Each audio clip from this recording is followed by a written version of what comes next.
agree with Alan Greenspan, we ought to just eliminate the debt ceiling. Oh, absolutely, we do. The ability of almost every working American to access more credit than they should have been able to masked the underlying fact that lower and middle class incomes were not rising. That's not a tenable strategy. Isn't now the time to eliminate it? Oh, it would have been time a long time ago. Let's put aside terrorism. Let's talk only about our own homegrown animals that are patrolling America right now. So it goes down to the simplest thing. Be prepared, be vigilant.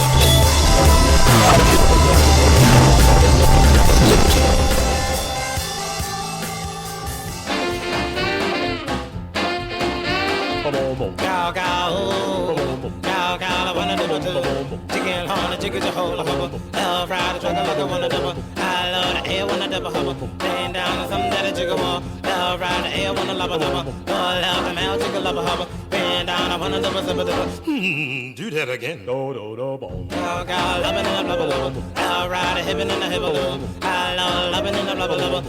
Good to be with you on this rainy evening. I am in the back of the backwoods, Amelia County, Virginia.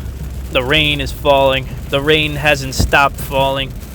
And rather than sit in the house and watch the rain fall, as I've done probably 3 of the last 4 days, whatever it was, there's been so much rain. It's so much rain in the month of September, I was just sick of it. So rather than sit in the house and watch the rain, I decided I'd head out and take advantage of the rain and take advantage of the wind and go see if I could sneak around the woods and find some bedding deer. Now, it's not highly recommended to go out and hunt when it's, when the conditions are like this. It's not a great time. Because normally the animals bed down. They bed down. You don't see them walking around much, that whole thing. And these conditions worsened as the night went on. And now it's about 6:11 Eastern Standard Time, Saturday night, rather. And, yeah, it's pretty nasty. It's pretty nasty, but I threw the frog togs on. I threw the frog togs on, and I said, let's go out. Let's go out and have a good time in the woods. What the hell? What do you got to lose? All right, what else would I do tonight? Honestly, I spent all the day Friday with my kids, all day yesterday with my kids, and I spent most of the morning with my kids as well. And trying to be with my wife is nearly impossible with the kids around. So it's not like we're gonna have some great time together with the babies crawling and the little one, the oldest one screaming at the television set. So I got out. There were mushrooms everywhere. You have to understand, for me, the woods, I don't know. I forage. I cook. I've been a chef for many years. All of this really culminates into something that is just incredibly intriguing to me. The moment I step foot in the woods, it doesn't matter if I'm walking the mountains to a stream to fish brook trout. It doesn't matter if I'm stepping in there with a 30-06 or with a recurve bow, or if I'm stepping in there with my children and my family.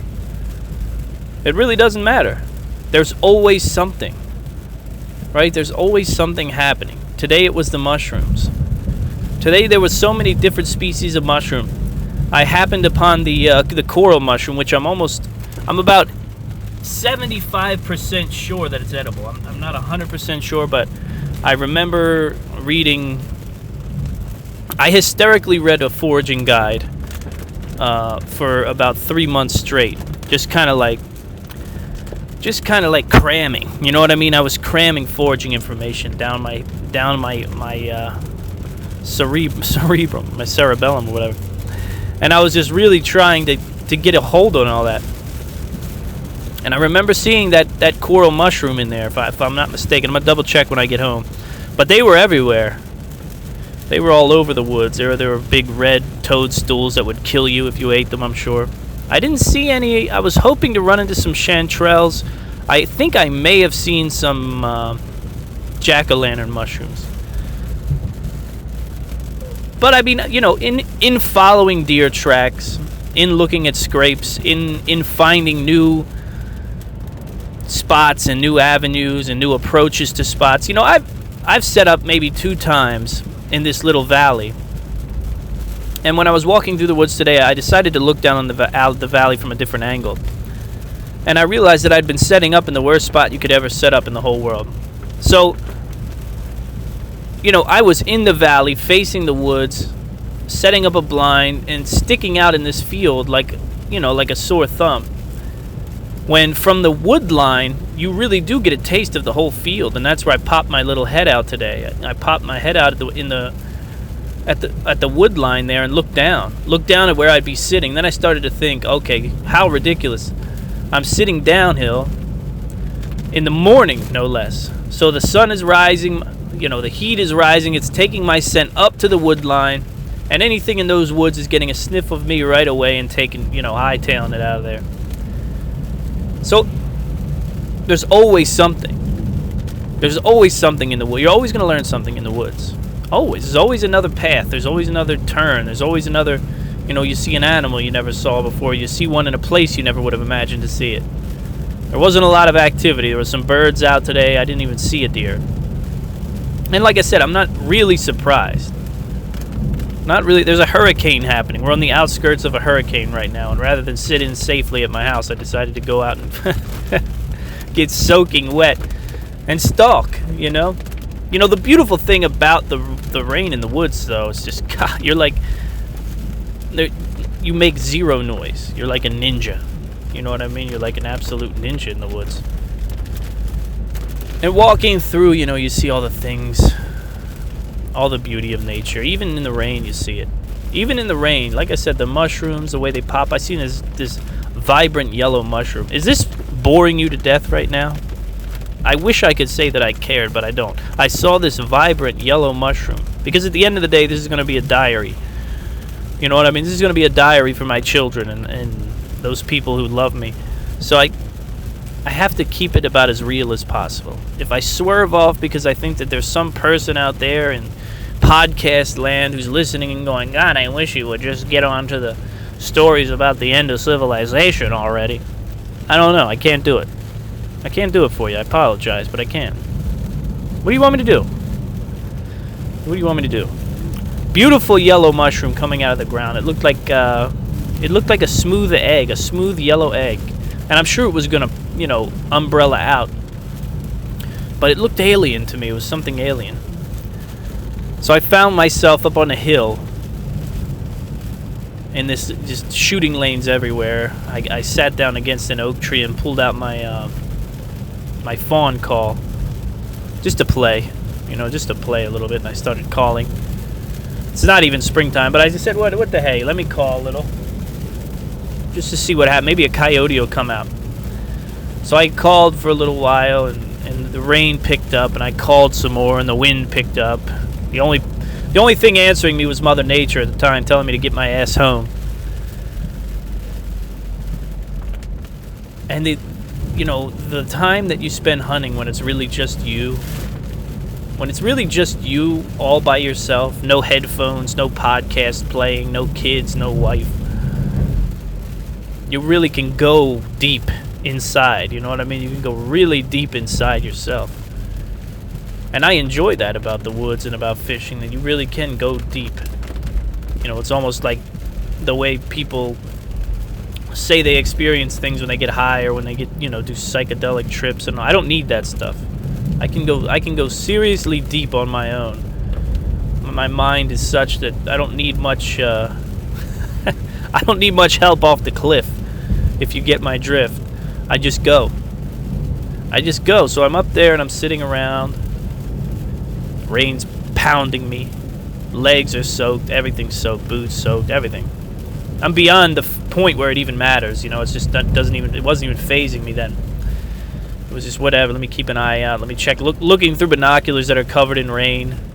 You know, a big clump of changing leaves looked like a deer to me. And finally, I just called it quits, and I said, let's head on out of here. We'll walk out of here. Make a couple more calls on the way out. The funny thing was, though, I was on public land, and I wasn't the only one. That's the funny part. right? You think, oh God, what kind of an idiot am I going out here in the middle of the road? And you get there and there's 2 other guys there. Say, oh well, hey, at least I'm not alone. At least the dodo's not going over the cliff on his own. But I turned around and started walking back, and I thought about, how did I get here? I don't even remember. I think I was just singing some lyrics in my head. And I was singing, funny enough, I was singing the Everclear lyric. Was it Everclear? No, it's not. Who was the band? I don't know, but the lyric was something along the lines of, we could swim out past the breakers and watch the world die. And I started thinking about that lyric, and it immediately transported me to a time and place where, we've all been there. We've all had that time and that place in life, where we're maybe at the shore, and maybe it was late. And we're at the shore, and it's late, and the air is thick with the smell of the sea. And it's probably the first time you're not being watched, right? You're at the shore, mom and dad's relaxing, or maybe you're with another family all together, a more lax family than your own. And you're out on the streets or you're out on the beach, and it's getting dark or it is dark. And you realize that, here you are. You're finally getting your first taste of what freedom is all about. Your first real sniff of what freedom is. And you're starting to realize that, wow, this is something. And you feel at that moment, man, bulletproof, completely bulletproof. Like nothing could stop you. You couldn't be robbed, you couldn't be beat up, you couldn't be stopped. Anyone you approach is going to smile and wink. And it's that first taste of true freedom for you, out from underneath of your parents. And that's what I thought about when I heard that lyric, we swim out past the breakers. Because when you get out that far in the ocean, you feel like you've separated, right? Like you've disconnected from everything. Suddenly you don't worry about work, you're not worrying about your job, your girlfriend, none of that stuff. You're not worrying about the papers that are due. You get out that far and you disconnect a bit, and it's similar in the woods, it really is. But from there my mind went somewhere else. It went to that great feeling, that incredibly powerful feeling. That first time that you're away from parents, you're out from under parents. And maybe it's at the shore. For me, it was the Eastern Shore. For many that I grew up with, it was the Eastern Shore. You know what I mean? It was the Jersey beaches, it was the Maryland beaches, it was the Delaware beaches. It was running around with girls you didn't know. Girls you didn't know and girls you knew you wouldn't know after the weekend was over. You were too young to do anything with them, but it was still such a great time. It was still such a great time. And I thought of my kids. I thought of my sons. And when you think about them, your own children. At first, when you have kids, it's crazy because you never want tragedy to befall them whatsoever. And you would die to have them feel those feelings that you felt in a moment like that. In a moment where you rise completely out of the stratosphere, right? You rise completely out of the stratosphere of normal life, and you reach a level that is just rarely attainable, a freedom that is rarely attainable. And I thought about my boys, and I want them to have that. I want them to have an America where that's still possible. Do you understand what I'm getting at? Do you want me to go down now? Do you want the roller coaster to fall now? See, this whole time, whatever it's been, 13 minutes, 10 minutes, I've been ticking you up the coaster. Right? We've been ticking up the coaster quite a bit here. And now I'm going to drop it on you. Okay? There is such disenfranchisement in this world. And I think this is an unintended consequence of what I do. And what many other people do. Everything that was in place 10, 20 years ago was in place for a reason. You may hate it now, you may look at the mainstream media, you may look at the daily news and say, look at these hermits, what are they doing? They're like puppets. They're like puppets. You can almost see the cue card. The cue card probably says, now frown, now smile, now wink, now fling your hair back, pretty girl. You can almost see the cue cards. But it kept us all in order. It kept everything in order. There's such disenfranchisement now that it's hard to wrap my head around how we recover. We're really close to anarchy. We are. We're very close to the type of anarchy that an ISIS would love to see in this country. And I think that it's very possible, if they play their cards right, that they could descend this nation into chaos. Because it is so... And this election is doing us no favors, by the way. But after Obama, right, a lot of people were let down by Obama. A lot of people. A lot of people who voted for him say, he didn't do half of the stuff he said he was going to do. He wasn't the guy we thought he was going to be. A letdown, right? Letdown after Bush. We don't even... what Bush was. Jesus. And now these are our choices. And there's a lot of people saying this is broken. This is a broken system. And the faith is dissolved in the institutions that are America. Right? The democracy, the representatives, the politicians are no good. The Capitol Hill is no good. And Washington is the heart of evil.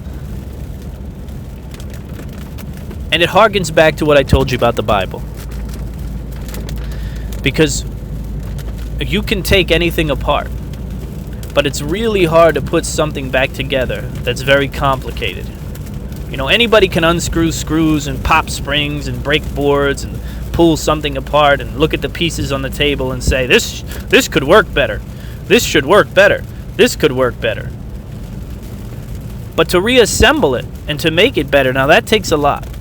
That takes an understanding of what you've done and takes an understanding of what it was, a thorough understanding of what it was you took apart. Are you following me here? You got to understand, I just spent 3 hours in the woods, okay? I've been thinking and thinking and thinking, and it's all coming out on you. But this disenfranchisement that I'm talking about is a frightening thing, because it makes me wonder whether or not we are headed for chaos. We know that the trillions can turn into quadrillions, can turn into quintillions, right? Our kids will see quintillions in debt. But when does that stop? When does the economy reset in the world, on the world stage? When does somebody come knocking for that debt? Or when do we get enough refugees in the nation and they get enough time to come together and start to formulate a real plan to terrorize us? On my show on Wednesday, my live show, I talked about the knives. The knives, right? A gun is traceable and tough and this and that and hard to get. So ISIS is calling for knife attacks in parks and at schools and all over. All the soft targets, right? Allah Akbar, and stab you in the neck, stab your babies. People are going to look for answers. And I've warned you about this for a long time now. People get scared, they get nervous when the Latino and Hispanic populations hold up signs and they throw rocks at police. And people get nervous when cities go up in flames because black kids were shot or black men were shot or black whatever. Cops fell out of line or did their job but it got misconstrued. I've seen all versions of that story, okay? I've seen versions of that story that warranted some protests and I've seen some that didn't.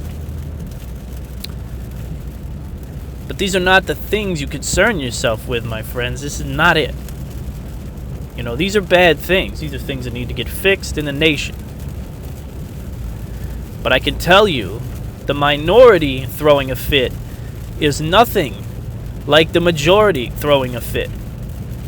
If something comes down that so terrifies the Anglo-Saxon American, the white guy, and the white family, the majority of the nation, and it so terrifies them that they descend into chaos, then I have to tell you, hold on to your hats. Hold on to your hats. because it'll be like nothing you've ever seen. It'll be like nothing the world has ever seen. And how does something like that happen, James? How does something like that happen? Well, it's very simple, you see. When you lose faith that your government will protect you, when you lose faith in your government altogether, when you lose faith in your police, when you lose faith in all the institutions that were put there to assure that people don't turn back into homo habilis, that's how these things happen. And that's where we are going, in a quickened pace. You got to understand, that is where we are headed right now, folks. We are headed quickly for a world of total chaos and anarchy, because there's nothing to believe in. Right? The Bible, the management manual, for how many thousands of years, gone, tossed out. Can't read it, can't read out of it. Gays get stoned, okay, we got to burn it. But we don't take any of the 10 Commandments with us, so they burn up in the furnace of history, and then we all of a sudden have to wonder, well, so why can't we kill such and such a person? So why can't we get divorced and remarry 100 times? Why can't we cheat on our wives? Hey, if she says it's okay, why can't we cheat? This is how people find themselves in such a haze of confusion and misery that they pick up a gun and go into a mall and shoot people. America is desperate for retraining. America is desperate for guidelines and understanding what this life is. I'll tell you what life is. What life is something that you cannot train for. Okay? Because at the very root of life, you're dealing with a lotto. Alright? You're dealing with a lottery.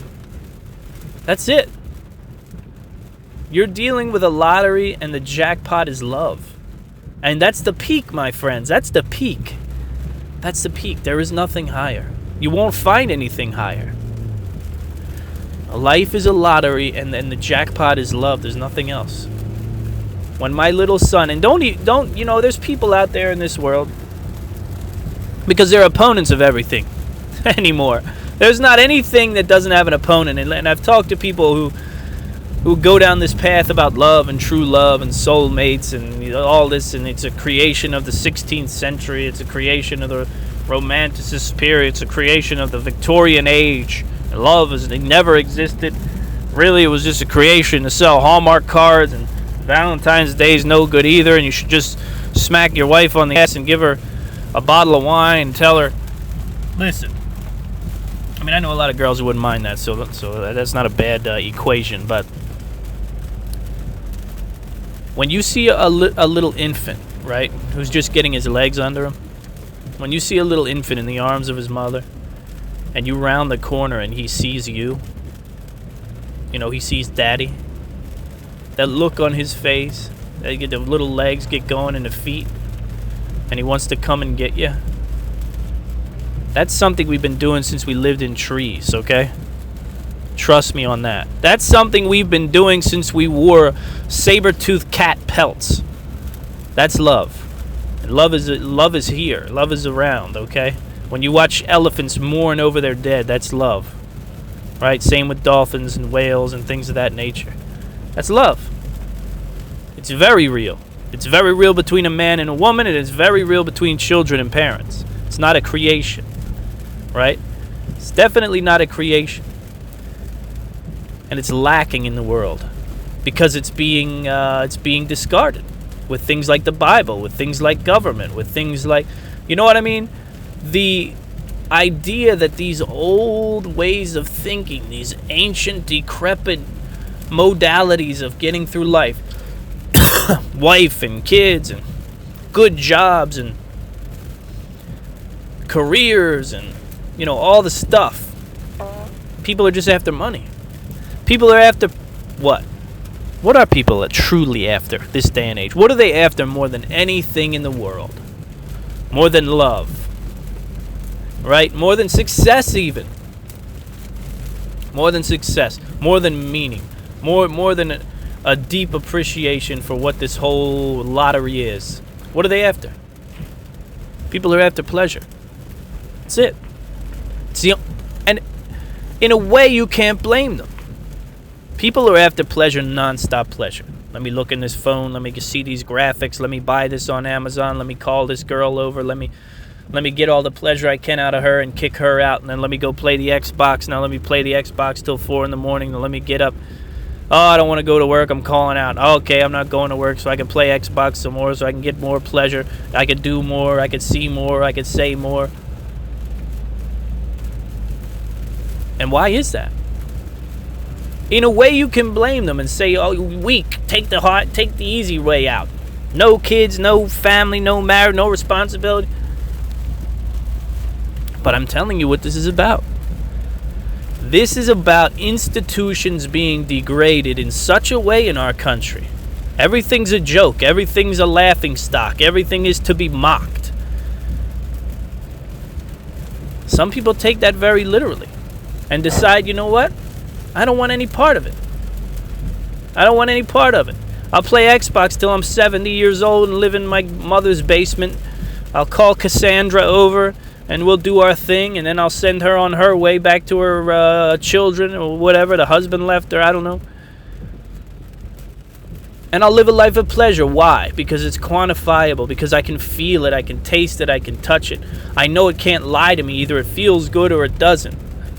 I know it's not a state representative that sends me a hackball email about my concerns over gun control. I know that it's not some monster presidential candidate who gets, drug out in front of the public and then all their business gets shown and you find out they're devils, but there's nothing you can do about it because you only have the choice between devil A and devil B. Disenfranchisement. The institutions of the nation are degrading rapidly. And the only answer will be total chaos and anarchy. And I haven't heard anyone talk about this. I've heard talk about this, a guy I wrote off a long time ago. Glenn Beck, I heard talk about this. Yeah. I wrote him off a long time ago. He got a little too preachy, a little too Bible, a little too Jesus is coming back to save the day. You know what I mean? I have my leanings in religion. I read from the Bible occasionally. I think there's a powerful place for religion in society. Religion is love in many people's lives. But the supernatural, man, it wears on me. The supernatural with religion and the zero proof of such wears me out, right? We talk about the end of times, and if you really want to talk about the end of times, what about World War II? If Jesus were ever coming back, why wouldn't he have come back after Hiroshima? Why didn't he come back after Nagasaki and say, look, you guys, you guys are fucking up, and we need to get this in line ASAP. And that was the end of the world if you ever saw it, right? That was the end of the world when it comes to history. How many Russians died? How many Japanese? How many Chinese were massacred?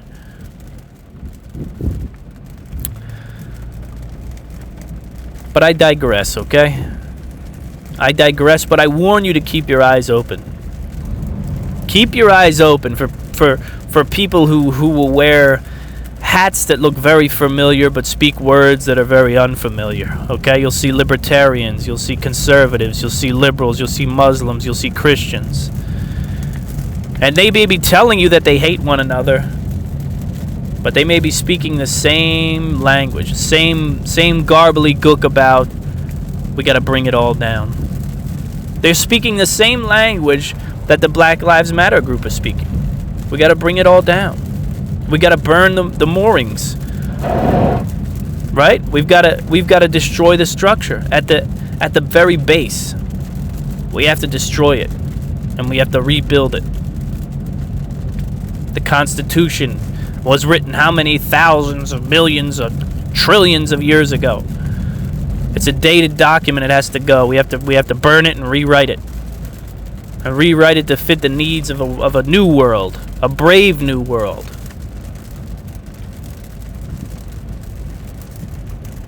Just telling you. Okay, I'm not wrong very often. I'm not wrong very often because my mind is built for fiction, but I also know a bit about history, and I can also see the way people like the pop culture, right? God, do I feel like going off on a tangent on pop culture right now, but I'm not going to. Because to be honest with you, I'd much rather talk about kids. I would. I'd like to get back to the kids. Can we talk about kids again? I would much rather talk about the children. The children. Because that's what's coming next. That's what's coming next, what's carrying the torch. Right? The millennials, everybody's always all about the millennials. But the millennials, man, they're old news. That's it. That's how the world works. You know, you're the hottest thing in the world 1 minute, and then you're nothing. And unfortunately for the millennials, it's a wrap. It's a wrap. They've showed their cards. We know what they like to buy. We've sucked all the commercial blood out of them that we can, right? We've advertised them to death. Now it's time for them to turn into sad, sorry parents. Or lonesome, I don't know, whatever else you do if you don't raise children. Lonesome early bird eaters, I don't know what, happy hour drinkers. It's on to the next generation. It's on to our children, right? My children, your children. And how can we bring them up? Like I said before, as a parent, when you hold that baby in your arms, you can't even imagine. You can't even imagine anything that would upset them. You think about what types of violent acts you would commit if you ran into anything that ever swayed them, if anything that ever hurt them, and anything that ever challenged them. And that's your initial reaction, right? But if you have the wherewithal to look into your own life, which is very important, by the way, look into your own life. You know what's a good way? I'll tell you the best way to look at your child's life and figure out what you want and don't want for your kid. When you get that swollen heart feeling about your kids and you wonder, God, how much did that hurt them? How much did that change them? How much did that desensitize them? Think about your parents. Think about your life. Right? Think about your life. Are you happy? Are you healthy? Are you healthy and what is your life of that? What is your life like? What is it like? If you were your father or your mother, how would you feel about your child? You, I mean, being the child. How would you feel about that? Would you sit up in your house and say, that James, I'm so happy for him. He's living a good life. I'm happy. He's not hurting. He's not addicted to anything. He's not dealing with any kind of, ex-wives or step this or kids that are no good. And you think about your own children, and you think about them they got to go through all the shit, man, and it's so horrible. It's so horrible to think about. In other words, in order to get to where you are, to become who you are, think about the hurdles and the pain and the suffering that you had to go through to get there. Right? Think about the terror that you had to go through to become who you are. What made you stronger? What made you smarter? What made you not fall for this trick or that trick? What made you who you are? And you realize those hard knocks, it's the only way to learn. You can talk all you want. Never do this, son. Never fall for this trick. They'll fall for it. That's what people do. They have to learn these hard lessons. And when you talk about great success, the biggest, the most powerful successes in life, right? Think about all your great successes. Have you had great successes? I hope so.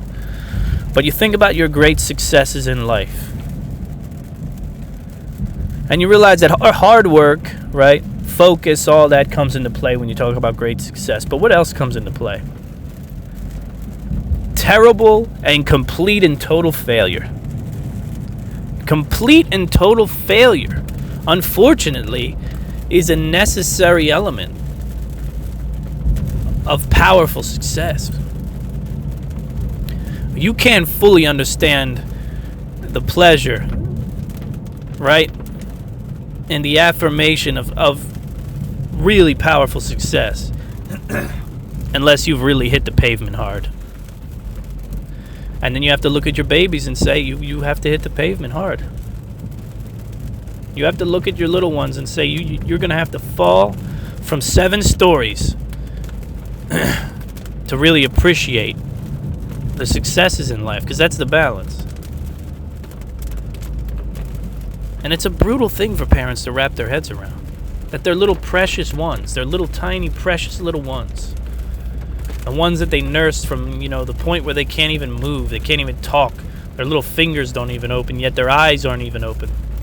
And you nurse something from that age up to the point where now they're facing the world one-on-one, right? You're creating a world warrior. A life warrior is what it is. An emotional warrior who has to take everything that they learned from you and everything that they learned from the monsters that are out there. And that's their armor, man. That's their coat of arms. That's what they have to take out into the cruel world. The vast expanse where people will try to take advantage of you, and people will try to bowl you over, and people will try to hurt you, and people may even try to physically inflict pain on you. You've got to have the ability to you've got to have the ability to dodge it all. You got to be able to slip all the jabs and all the punches, but you also got to be able to take it when one gets through. Is this too much? It's way philosophical, and I apologize.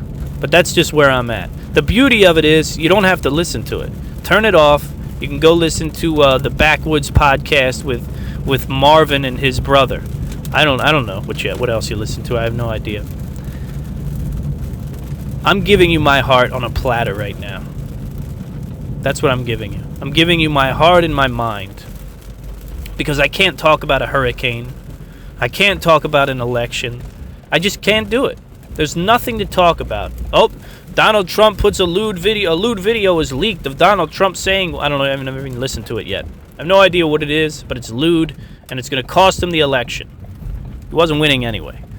It's going to cost him the election now. And the Republicans are backing off of him, trying to find a way to slip Ted Cruz back in so he can get totally demolished by Hillary Clinton. You think nobody's going to vote for Donald Trump. Much less people are going to vote for Hillary Clinton. I can promise, or for Ted Cruz, rather. I can promise you that. At least there's something exciting about Donald Trump. At least there's a possibility that he could do some things that are interesting. Ted Cruz is going to make you put a video camera in your bedroom, make sure you don't get too out of control. He's going to ban the leather whips and all the fun stuff. Oh, Lord. And I drive home in the rain, soggier than you could ever imagine. Another hunting trip, empty-handed, right? And if I was that type of person, I could be upset about that, and I could tell you. But it's like my father said, it's just good to get out. My father always says it's good to get out when we go fishing. He doesn't say it's good to go fishing. He doesn't say it's good to catch a giant rainbow trout. He says it's always good to get out. And he's been right. He's been right my whole life. That's it. It's just good to get out. It's good to get out and be with yourself. Be with the person that you love, whatever it is. What do you want me to go into? You want me to go into something else? You want me to end it here? I got about 5-10 minutes left on the ride home in the rain. We talked about the majority riots, and if the powder keg that is coming, if we keep going down the road of everything is bad and throw it all out and throw the baby out with it. That's the future. That's the future. Unless we're equipped with the really the only way to turn it back is farms, right? The only way to turn it back is to get rid of 90% of what is given to us through the government, what is subsidized, what is schlubsidized, and give everyone swaths of land and tell them, look, these are the two options. Either we subsidize corn and wheat and meat and milk and you get cheap food, or you got to bust your ass and make your own food. Those are the two options when you're talking about 300 million people. Those are the only options. Only options. But we're so spoiled. We have nothing to worry about here. There's nothing. There's nothing to worry about. So we fight over bathroom stalls. We fight over, gender identifications. This country has changed the whole universe. You understand? This country has changed everything. And we're such a what have you done for me lately society that we can't even see what America is. We can't even wrap our heads around what America is and what it's given the world. Right? And how we have to vehemently defend the freedom of man. This is a new theory. Right? This is a new theory being tested. And it seems like an old one, and it seems like an antiquated one. And it seems like this is just the way it should always be. People should be free, democracy. But it was only 400 or 500 years ago that priests ruled everything. Kings and priests. And they said, if you say this, we'll stick you in a dungeon and we'll torture your genitals. They said, if you say this, then we'll kill your whole family. If you say this, we'll burn your whole town down if you say anything against the king. The idea of liberty and freedom is... it's still shiny and gleaming. That's how new it is. And we have to make sure that it's not a hiccup in the timeline of history. Because it very well could be. If you allow this country to descend into chaos, because people are taking it apart screw by screw and they have no idea how to put it back together. If you allow this nation to descend into chaos, and other nations around the world follow suit, then I can promise you freedom and liberty and the idea that man should be free will be a hiccup on the timeline of history. It will.